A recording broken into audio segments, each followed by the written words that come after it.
What's going on, guys? Brandon Hardin here. Hope you're having a great day. Right now it is the 22nd of May, it's a Wednesday, and I want to talk about an experience that I went through 2 days ago right now that I'm really not proud of, and it's something that I feel like it would be wrong of me not to talk about, because like on this journey, like, you know, going through this prep and stuff, like there's no part of any of this that I want to be disingenuous and hide away and try and like emulate some sort of reality that like isn't actually the one I'm living in. I want to talk about Monday night and everything that sort of happened on Monday night and everything that went wrong, everything that went through my mind when this thing happened, and everything I'm not proud of with this, and then obviously what I've been doing since this thing happened. So on Monday night I cheated on my diet, and I've been on prep now for 17 weeks, and it was the first time this entire 17 weeks, which is by the way the longest I've ever been on prep in my entire life, I slipped up. And I slipped up in a really, really big way. I think I consumed about 6,000 to 7,000 calories in the span of about 4 hours, because my head, my mind, my motivation, everything I hold myself accountable for in terms of the expectations I have for myself, momentarily slipped away, and it went away to a place that I couldn't find. And this was really disappointing for me, because I've tried to stay so strong during this entire thing, like during leaving Canada, during being broken up with, managing my business, going through prep, the pressure of competing in my first ever pro show, and knowing that this may be the first show that I have no chance in winning, because before doing shows as an amateur, I was always placing well in amateur shows, so I knew that there was at least the possibility of placing like top 3 or winning the show. Obviously that's not the way I felt when I first started competing, but after doing a few shows you sort of get a gist of like what could potentially happen depending on who turns up on the day. Now this is a different experience completely, where I'm now a small fish in a big pond. I already came to terms with this, and I already know the fact that my goal with this prep is to place top 5 at any of the shows that I'm going to do. So the pressure of that has kind of always been alleviated. It's more so the personal stuff that I've tried to keep buried down, and in all of this I've been trying to find a new apartment, trying to find a place to live, because after shows are done, unless I have an apartment, I'm literally going to be homeless again, living in my dad's spare room. And not that living at my dad's is bad, or like by any means, I love living at my dad's, I love spending time with my family and everything, but for some personal information, like I was in my dad's spare room when I got broken up with, you know?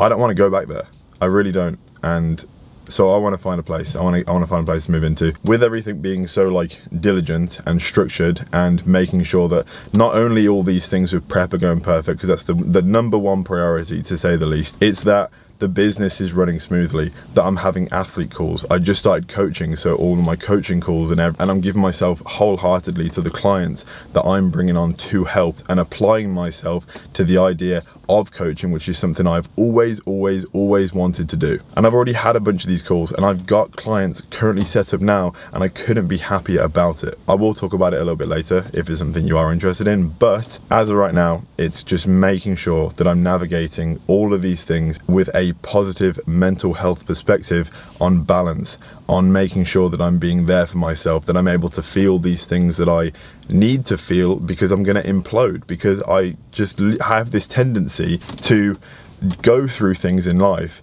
and just push them down and not talk about it, not share these things, which is probably why I speak about things on YouTube, to be honest. Like, I don't think I've ever said this to you guys, but YouTube for me is like a bit of ventilation. It's like a diary. You know how people, like, you know, they write their thoughts in like a notepad or on, like the notes on their phone or something to get it out? YouTube, the camera, you guys, that is this for me. So sometimes when I have a moment of vulnerability, like pretty much right now, it's because I'm using this thing to let it all out. Like, I don't live my day-to-day life emotional or talking about my feelings all the time, or the things I'm going through. Like, I've been known to be the sort of person that doesn't talk about anything like that, and it's like kind of an issue in my friendship, because they're like, bro, why don't you talk about any of your personal stuff? Like, and I just don't have it within me to do that, but I share it and I save it for you guys. Pretty much why I'm reaching out to you guys now, to be honest, about a situation that did happen 2 days ago. I think the reason it happened, the reason I slipped up on my diet, I'm going to tell you what I ate. I'm going to list the entire thing off the top of my head of everything that I did consume, because I feel like it might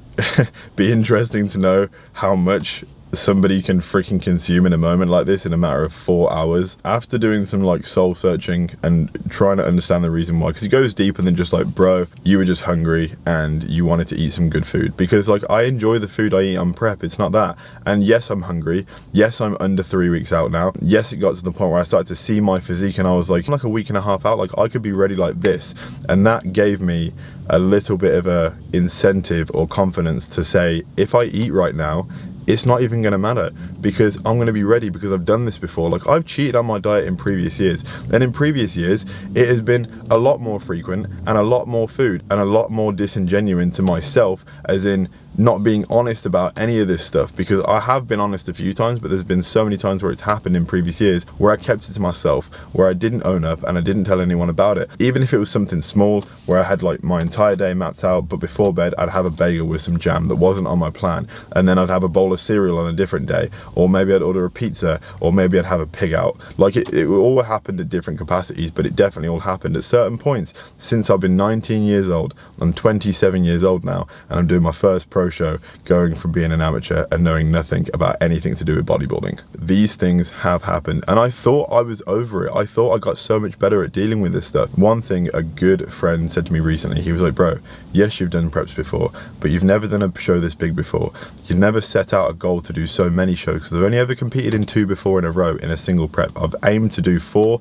I've now decided to do 3. 3 for the perspective of, I genuinely don't think my body will survive and not shave years off my life if I peak my body 3 times, because to peak as an assisted athlete, there's so many things and protocols that there's so many drugs you have to take. There might be Superdrol, there might be Anadrol, there might be Diazide. There's all these things that fill you up and dry you out and fill you up and dry you out, and all the things you have to do with like water manipulation and food manipulation. If you're doing that 4 times in a month, you're not going to come out the other side the same person. So I decided we're going to be doing 3 shows. We're going to be doing the Toronto Pro Show, then we're going to be flying to Alicante for the week after, and then we're going to be flying to Ireland with a 2-week break and do the final show. But essentially what my friend said was, you've never done that before.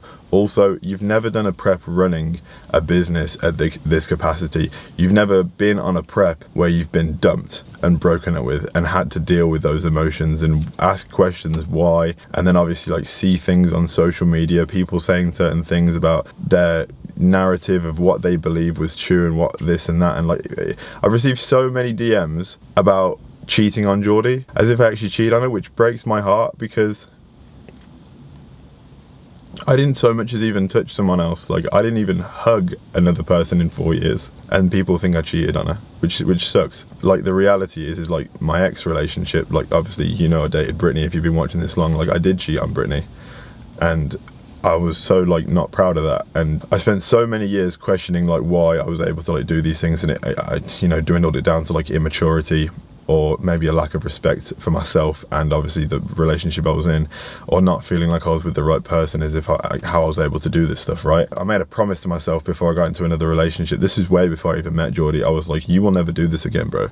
You will never ever fucking do this again. One of the main things I'm proud of exiting the relationship I was just in is I adhered to that. And I'm not being funny, like I'm not saying I was perfect in this relationship. There was definitely things that I did wrong. There's definitely personal things I need to work on myself about healing from my past and things that made me act in a certain way, where I felt almost like victimized or paranoid or self-conscious within myself, which was a catalyst within myself as to why someone in a relationship maybe isn't as secure as they should be. Which obviously, when someone isn't secure in a relationship, they don't think straight always. They maybe act out a little bit. They maybe act a bit too sad or a bit too depressed or a bit not themselves, and all these things that happen I wasn't necessarily proud of. But I can hold my hand up and say that there was not a single time where I so much as even touched anyone else in any sort of way like that. So the fact that some people like have been messaging me saying that I did, or that they're trying to like find out what Geordie's posts mean when she captions this or puts this on a story, or has this like Taylor Swift quote on something and acting as if this phoenix rising from the ashes, as if like I beat the shit out of her and cheat on her and all these sort of things that, like, you know, would as if that's me, you know. That's crazy. That's literally insane. So I've been dealing with that stuff. I've been trying to, like, you know, navigate the fact that, like, there's friends I have in Canada, there's relationships that I cultivated in Canada, people that I love, people that I respect, people that I've given so much time to, and I'm about to go to Canada to compete in this show, and I don't even know if these people are my friends anymore. It's just a shitty situation to be in, because you give yourself so much to someone, and evidently who you were to them and how you acted wasn't good enough. You didn't do good enough. You wasn't perfect enough. You didn't give yourself enough to that person, and you made too many mistakes that they couldn't come back from. And that is something you have to deal with in life, and that's something that I'm dealing with right now, and it's something that I've completely come to terms with the fact. I know we're never going to get back together. It's been almost 3 months since this even happened, and I don't know if she's moved on or with someone else or whatever else, and to be honest, if she is, amazing. I'm glad that she could find some happiness within some part of this miserable circumstance or prep, which is deafening and all these things, right? But in dealing with all this stuff, obviously it was a lot, and I just wanted there to be a moment. By the way, this is the fucking most real I've ever been on a YouTube video in my entire freaking life. Like, I probably said way too much at this point, but I just wanted to not give a fuck for a second, you know? I think it all built up. Life, healing, business, prep, managing, athlete calls, client calls, managing friendships, managing family life, trying to find a new place, trying to make sure that I'm not falling out with a bunch of friends that I love, wondering what's going to be posted on social media next, trying to make sure that I've not, like, you know, lost friendships for absolutely no reason, trying to hold myself accountable to actually post YouTube videos. Like, prep's been getting hard recently. Like, I haven't posted a YouTube video in about 2 weeks, and I told myself I was going to post 2 to 3 times a week, and obviously I want to bring that back now because we are so close to the show. I'm getting out of this rut by filming this video, and I've got a reaction video I want to film, I've got a full day of eating, I've got like a daily life that I want to film, and obviously when we start traveling, because everything's booked, the flights, the cars, everything we need to make prep perfect and efficient and be able to apply myself to these shows, it's all taken care of now. I'm excited to document all this stuff. Honestly, it's been a bit shit, and that's why, you know, I hope now you can get a better understanding about why sometimes in bodybuilding and on prep it is okay to just have a moment where you just don't give a shit, and you just eat the food, you eat the cookie, you eat the pizza, you do whatever you gotta do, because if anything, you know, it's all good and well you coming out with a certain result. And one thing I've realized as well, yeah, winning a show is great, yeah, placing top 5 in a show is great, yeah, giving yourself to this stuff, yes, achieving this physique that you never thought that you could ever achieve, but if you destroy your mind to build your body, you are going to be fucked.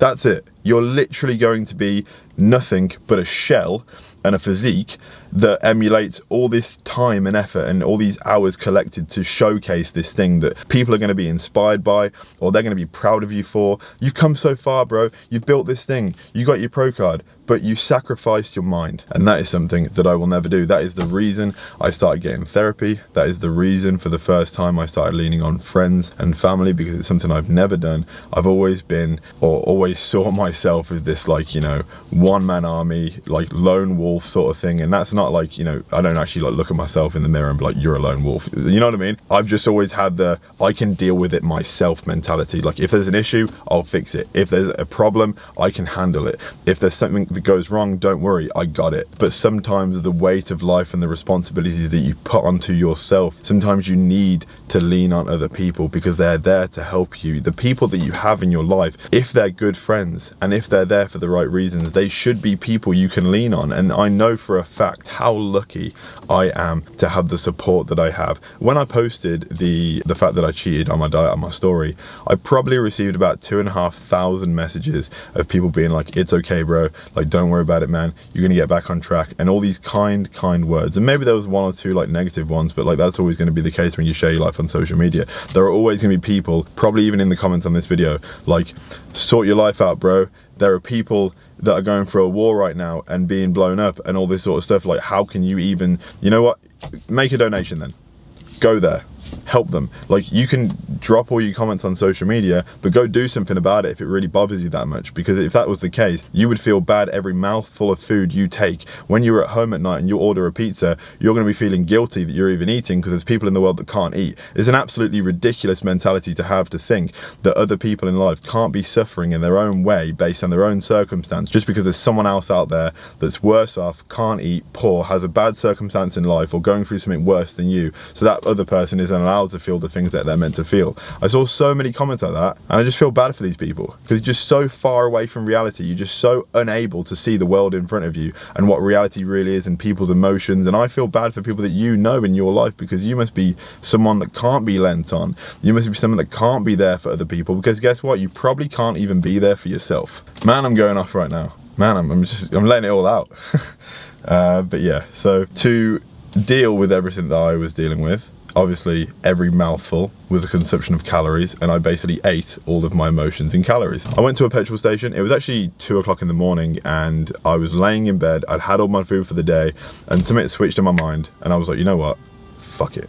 Why not? Let's just go. I drove to the petrol station because everything else was pretty much closed, and it was about 2:30 in the morning actually, and I got a bunch of snacks. I had a chicken tikka pasty, those are banging. I had a Chinese chicken, like chicken drumstick thing. I got some Dunkin' Donuts minis, Dunkin' Donuts light. I basically ate everything, by the way. I got a caramel white chocolate bar that was about this big. I'd never tried white chocolate digestives before, so there was a half pack, so I ate the whole pack. There was a Kinder Bueno, there was a white chocolate Magnum. I had both of those. I needed something to wash it down, so I had a Grenade strawberry protein shake. Then I was thinking about digestion, so I had a bottle of water just to, like, you know, move it all around. So I was like, you know, I don't want it to get stuck. Then I was like, McDonald's is a 10-minute drive down the street, so I went to a 24-hour McDonald's. I got a breakfast wrap, 2 hash browns, a double sausage egg McMuffin, 2 pancakes with syrup. When that was eaten, Greggs was open early in the morning, because Greggs is a place in the UK where a lot of workers go for their breakfast and all that sort of stuff. It's a great place, to be honest. I got a Greggs pizza. Greggs pizza are iconic, and they have like their own specific pizza flavor, and I was like, man, it's been a while since I had that. So I had one of those.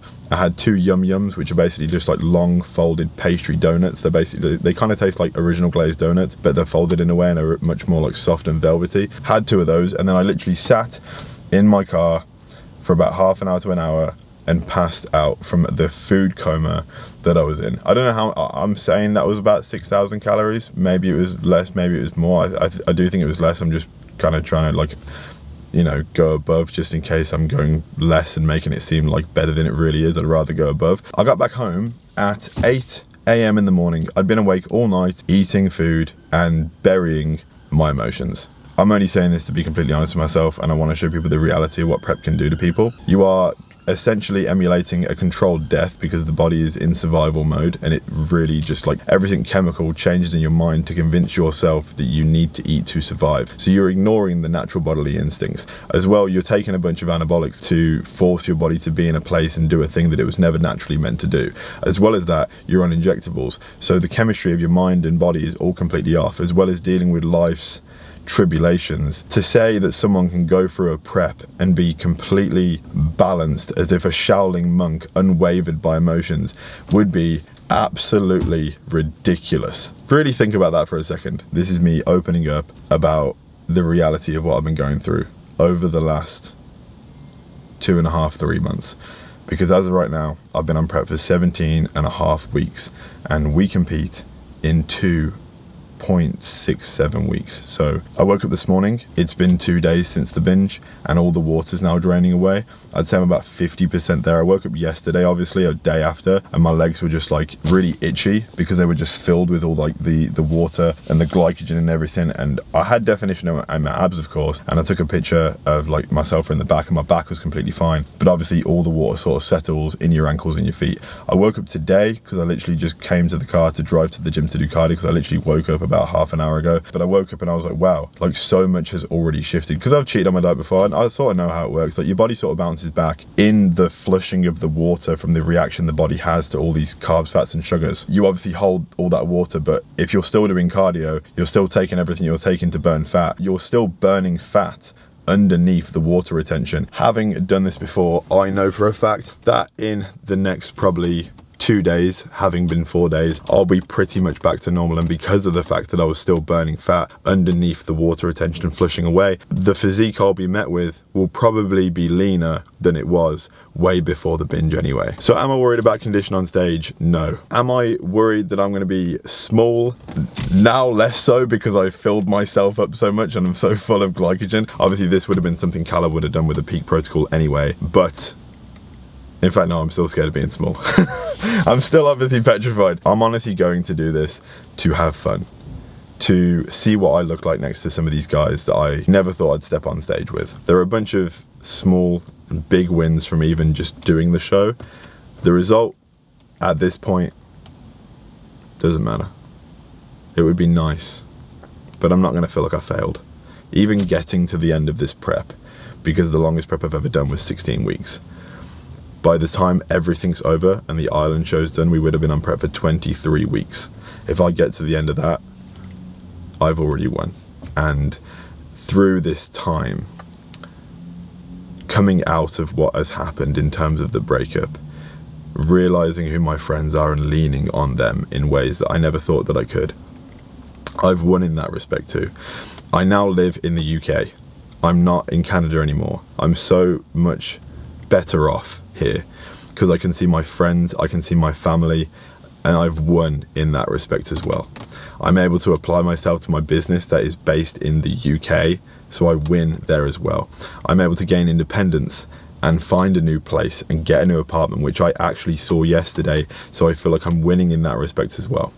Stu started off as being my PA and is now the manager of Hardbody, still kind of my PA, he still helps me with a bunch of stuff. Learning how to delegate tasks and being able to live with Stu to tackle any idea that we have in the future, and so I can apply myself to not only what I love to do, which is this, which is talking to you guys and creating all around the things that I'm doing, and obviously being able to apply myself to prep. I win there too. There is so many wins, and I feel like one of the things that's helping me survive all this is being grateful for everything that I have in my life, and for you guys, and for all these cool things that I'm able to do. And I can't wait for prep to end, because I can't wait to travel and see the world and get to experience that moment of bliss of, you did it. Yes, your life is different now than when you started. Yes, you're in a different country. That moment of bliss when it's all done. And I'm on a beach somewhere, I'm just chilling, and I have a strawberry daiquiri or some drink that tastes fucking really sweet, and I'm just looking back on it all proud. These are the things that I think about, and this is what I'm going to be thinking about when I go to do the Stairmaster right now, because I'm about to head there. And thank you for being kind if you were in the comments. I hope that through this video it can inspire you to be honest in your life, and also not be harsh to yourself with things that you have done or things that you've experienced or things that you've gone through or anything of that manner, because we are human, man. We're born to fuck up. We're born to make mistakes because we're born to learn from them. That's what we're here for. When you make a mistake, you're doing what you were put on the earth to do, which is learn, and you can't learn without those mistakes. So just be kind to yourself, man.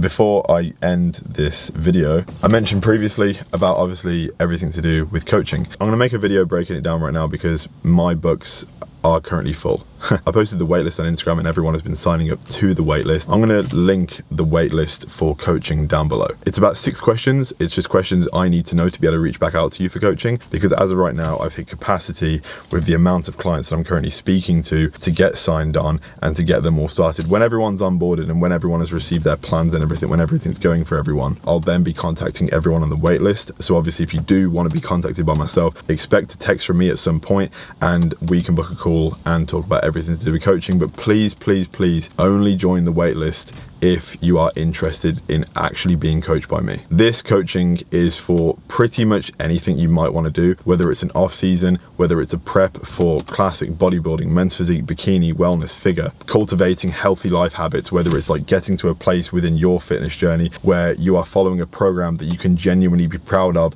and lean on and love and enjoy, even if it's not for an end goal of competing one day. You just want to cultivate good, healthy characteristics and enjoy something you're doing, and that's exactly what I'm building building for people, and everyone I've had a call with so far, because I have had a bunch of calls, and it's been amazing to speak to you guys, get to know you all on these calls, because I do book a call every single time before obviously the coaching starts. This might not be a video that makes you want to be coached by me based on, why would I want to be coached by someone that can't even stick to their own plan? We all go through these things. I'm pretty sure my coach Callum has gone through moments on his diet and his preps where he's messed up and made mistakes. That's going to be it for the video. Thank you for listening to me vent this morning. Obviously it was a very personal video. This was probably the most honest and open video I've ever put on YouTube in my entire life, and it might not be what you expected to see. You might have just wanted a physique update, or what I'm currently eating, or what I'm currently taking, or all that sort of stuff. And I will be doing all that. My next video is going to be a reaction video to some things that I've been receiving recently. It's going to be a pretty interesting one, so watch out for that. It's probably going to come 2-3 days after this one. And then afterwards, we're going to be locking in on all of the minor details that prep is currently experiencing, which is what I'm eating, what I'm doing, what my physique is currently looking like. I want to give me 2 days, I'll show you, because I want to get the water away first so you can see what I've actually built. I appreciate you guys. If you enjoyed the video, please drop a like, turn on post notifications, subscribe if you haven't already, because it really helps the channel grow. We've far surpassed 1.1 million subs now, which actually blows my mind. I think at this point I can say we're on the way to 2 million, because the last 100k was real quick. I appreciate you guys, and I'll see you in the next episode of Hardbody Shredding. Peace. I also didn't put the intro on this one. I thought it was weird. I'm just going to keep this video as like a sat down in the car talking. It's not really like an intro-esque video where it's like, you know, music and posing and, you know, but it'll be in the next one. So yeah, peace.